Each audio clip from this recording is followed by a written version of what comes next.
ဒါဆိုရင်မနေ့ကချေတို့ပြီးခဲ့တဲ့အပတ်ကပေါ့နော်တရတွေလည်းပြီးသွားပြီနော်ပြီးတော့ဘီ19လုံးလည်းပြီးသွားပြီပြီးတော့ဘီတွေကိုကိုရီးယားလိုဘယ်လိုအရှိခေါ်လဲဆိုတဲ့အပိုင်းလေးပြီးသွားပြီပေါ့နော်ဒီနေ့ကကြတော့ချေတို့စစ်ပွားတရပေါ့နော်စစ်ပွားတရဆိုတာကတော့မြန်မာစာမှာလည်းအောက်ကမြင့်တို့ဝက်ဆွဲတို့ရှိတယ်လို့မျိုးကိုရီးယားစာမှာလည်းစစ်ပွားတရဆိုပြီးတော့ချေတို့တင်ခဲ့တဲ့တရပေါ့နော်အဲ့ဒီတရနှစ်ခုကိုပေါင်းပြီးတော့အတန်ထွက်ရတာပေါ့နော်ဒါနောက်ထပ်စစ်ပွားတရတွေပေါ့ဘာတွေလဲဆိုရင်သူကအဲရှဲအဲရှဲဝါဝေါ်ဝီဝဲဝဲဝဲဝီဆိုပြီးတော့ရှိရယ်နော်အဲ့ဒါဘယ်လိုမျိုးလဲဆိုရင်အဲဆိုလို့ရှိရင်ဒီချေတို့အာဒရနဲ့ဤဒရကိုပေါင်းပြီးတော့အတန်ထွက်တာအဲဆိုတဲ့အတန်နော်အဲ့ဒီမှာတစ်ချက်သတိထားမှာဒီအဲရဲဆိုတဲ့ဟာလေးကိုအတန်ထွက်တဲ့နေရာမှာလည်းတစ်ချက်သတိထားမယ်ရေးတဲ့နေရာမှာလည်းနည်းနည်းသတိထားပြီးတော့ရေးပေးမယ်ဘာလို့ဆိုတော့သူကအတန်ထွက်ကလေးစင်လာမှုလို့နော်အဲ့တော့အဲဆိုလို့ရှိရင်အာဒရနဲ့ဤဒရကိုပေါင်းပြီးတော့အတန်ထွက်ထားတာနော်အဲနောက်ထပ်တစ်ခုကကြတော့ရေဒရကကြတော့ဒီရေတို့ယာဒရနဲ့ဤဒရကိုပေါင်းပြီးတော့အတန်ထွက်ထားတာပေါ့နော်ရဲလို့အတန်ထွက်တယ်နောက်ထပ်တစ်လုံးကကြတော့အဲကကြတော့ဩဒရနဲ့ဤဒရကိုပေါင်းပြီးတော့အဲဆိုပြီးတော့အတန်ထွက်တယ်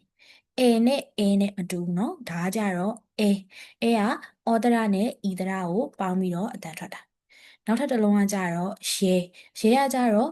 အဲယောဒရနဲ့ဤဒရကိုပေါင်းပြီးတော့အတန်ထွက်ထားတာเนาะဒါလေးလုံးကတော့အတန်ထွက်ကလေးနည်းနည်းဆင်နေဒါပေမဲ့ရေးပုံလေးတိတ်မတူเนาะပြီးလို့ရှိရင်နောက်ထပ်တစ်ခုကကြတော့ဝါကတော့အိုဒရရေအာဒရရေကိုပေါင်းပြီးတော့အတန်ထွက်ထားတဲ့စင့်ပွားဒရဝါပေါ့နော်ပြီးတော့ဝကကြတော့ဥဒရရေကျတို့ဩဒရရေကိုပေါင်းပြီးတော့ဝေါ်ဆိုပြီးတော့အတန်ထွက်ထားတာနော်ပြီးလို့ရှိရင်ဝီကကြတော့လေဥရဲ့ဤရဲ့ကိုပေါင်းပြီးတော့ဝီလို့အတန်ထွက်တယ်ဥဒရနဲ့ဤဒရပေါ့အဲ့နှလုံးကိုပေါင်းလိုက်တဲ့အခါမှာဝီဆိုပြီးတော့စင့်ပွားဒရဖြစ်သွားတယ်နောက်ထပ်တစ်လုံးကကြတော့ဝဲပေါ့ဝဲမှာသူကအတန်ထွက်၃မျိုးပေါ့ဒီလိုမျိုးဝဲဝဲဆိုပြီးတော့ဆင်းတဲ့အတန်ထွက်၃မျိုးရှိတယ်ဒါပေမဲ့ရေးတဲ့ပုံစံမတူဘူးအတန်ထွက်ကတော့အတူတူပဲဝဲပေါ့နော်ပြီးတော့ဒီနေရာမှာကျတော့ဒီတစ်လုံးကကျတော့ဝဲဆိုတဲ့အတန်ထွက်တယ်ကျန်တဲ့နှလုံးကတော့ဝဲဆိုပြီးတော့တူတယ်ဒီတစ်လုံးကတော့ဝဲဆိုပြီးတော့ထွက်တယ်ပထမတစ်လုံးဝဲကကျတော့အိုတရနဲ့ဤတရကိုပေါင်းပြီးတော့အတန်ထွက်တာဝဲလို့အတန်ထွက်တယ်နောက်ထပ်ဝဲဆိုတဲ့ဟာကကျတော့အိုတရရဲ့ဒီချေတို့ဒီမှာထိတ်မှာပါခဲ့တဲ့ပေါ့မဟုတ်เนาะအိုနဲ့နဲ့ကိုပေါင်းပြီးတော့ဝဲဆိုတဲ့အတန်ထွက်တယ်နောက်တစ်လုံးဝယ်ရကြတော့ဦးနဲ့ရေနဲ့ကိုပေါင်းပြီးတော့ဝယ်လို့အတန်ထွက်တယ်နော်ရေမဟုတ်ကိုပေါင်းပြီးတော့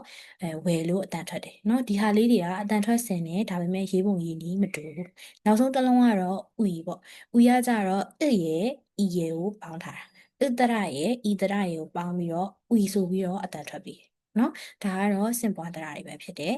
တစ်ခေါက်ပြန်ပြောပြပေးမယ်ဘာတွေလဲဆိုရင်ရှဲရှဲဝါဝေါ်ဝီဝဲဝဲဝဲ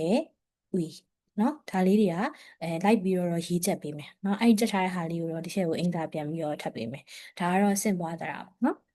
ဒီမှာကျတော့ဒီတို့ထိတ်ကတင်ခဲ့တဲ့ဘီးနဲ့ဒီရိုးတရနော်ဒါကဘောကစင်ပွားတရနော်ဒါကကြတော့ရိုးတရပုံမှန်တရ10လုံးနော်ဘီးနဲ့တရပေါင်းဆက်ပြီးတော့အတန်ထွက်တဲ့ဟာ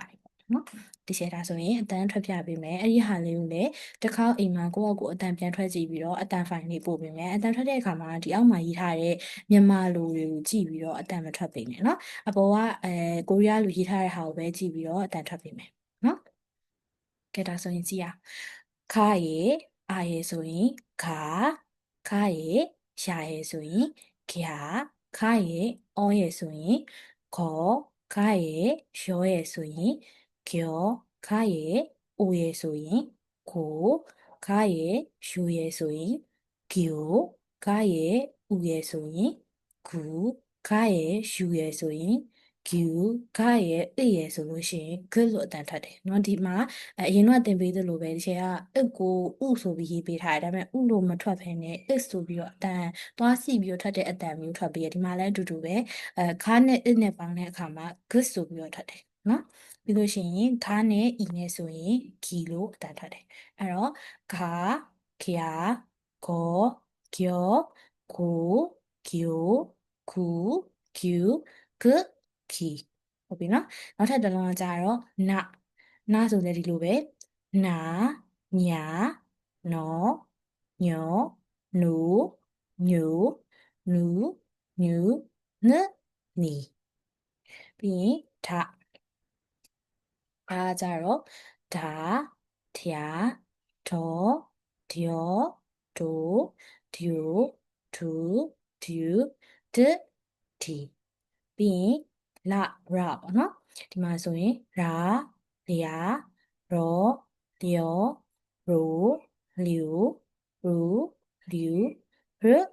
ရီပြီးရင်မာမြာမောမျောမိုးညိုမူညူမ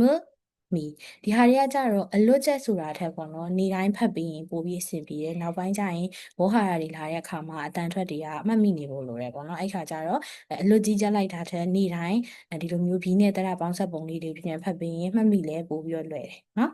အလွတ်ကြီးကြခိုင်းတာမဟုတ်ဘူးเนาะခဏခဏပြန်ပြီးတော့ဖတ်ခိုင်းတာအဲ့ဒါမှဘောဟာရတွေလာတဲ့အခါမှာအတန်ထွက်ကိုထွက်တဲ့အခါမှာမှန်ကန်ကန်နဲ့လည်းထွက်နိုင်မယ်အတန်ထွက်တွေလည်းမှတ်မိမယ်ပေါ့မဟုတ်ရင်တခြား level အသစ်ကိုရောက်သွားရင်ဒီဟာတွေမကြည့်ခဲ့ရင်အတန်ထွက်တဲ့နေရာမှာအခက်အခဲတွေအများကြီးဖြစ်နိုင်တယ်เนาะဒါဆိုနောက်တစ်လုံးဆက်ကြည့်မယ်ဖဆိုရင်ဖဗျာဘောဖြောဘူဖြူဖူဖြူဖဒီပြီးရင်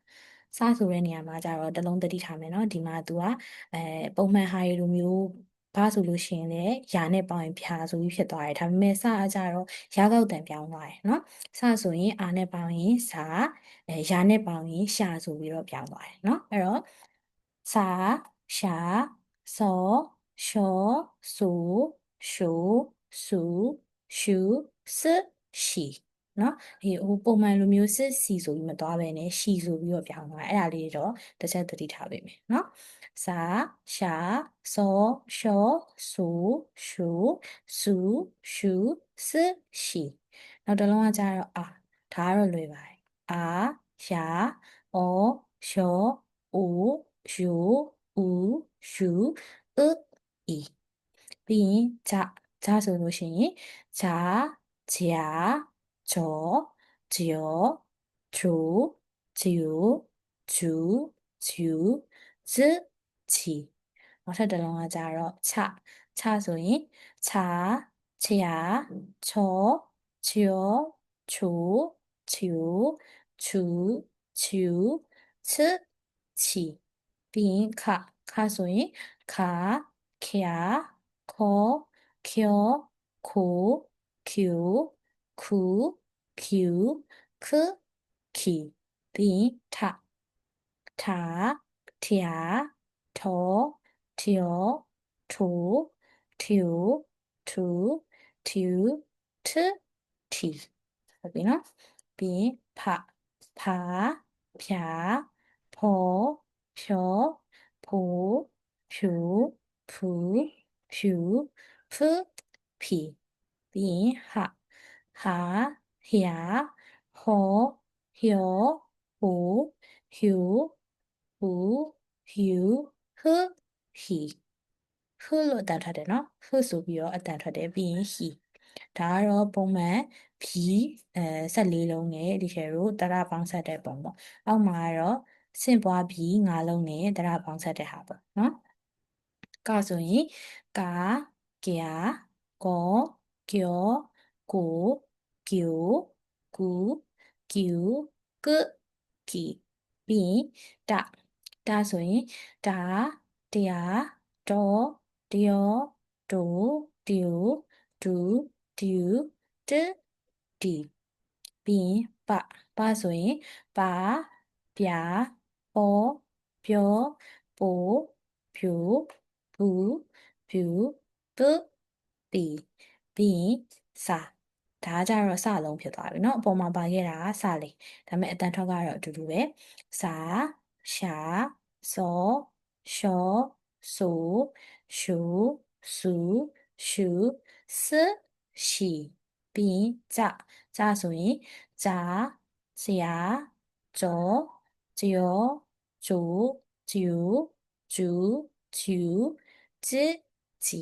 ဟုတ်ပြီနော်ဒါကကြတော့တကယ်လို့ဘီနဲ့တရားပေါင်းဆက်တဲ့ပုံမျိုးအဲ့ဒါကိုတကယ်လို့အတန်ဖိုင်လေးပို့ပေးမယ်အတန်ထွက်မှန်မှန်ကိုနားထောင်ခြင်းလို့ပေါ့နော်ဒါပေမဲ့အဲ့လိုကြီးကြရမှာတော့မဟုတ်ဘူးအမြဲတမ်းတော့ပြန်ဖတ်ပေးမယ်အဲ့ဒါမှ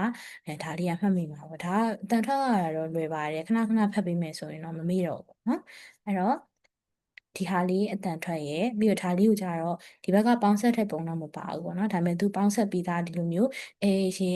ကိုတော့ရေးပြီးသားလေးတစ်ချက်ကိုပို့ပေးမယ်အတန်ဖိုင်နဲ့ပို့ပေးမယ်ပြီးရင်ဘီနဲ့တရားပေါင်းဆက်တဲ့အတန်ဖိုင်လေးနဲ့ပို့ပေးမယ်နော်ရေးချက်ချင်တဲ့ကိုကအိမ်မှာအကျန်းစာအုပ်ထဲမှာတော့ရေးချက်လို့ရတာပေါ့မမိတော့နော်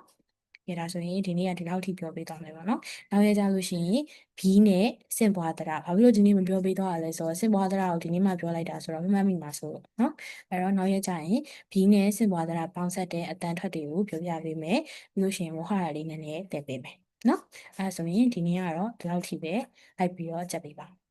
그럼오늘수업도여기까지입니다감사합니다여러분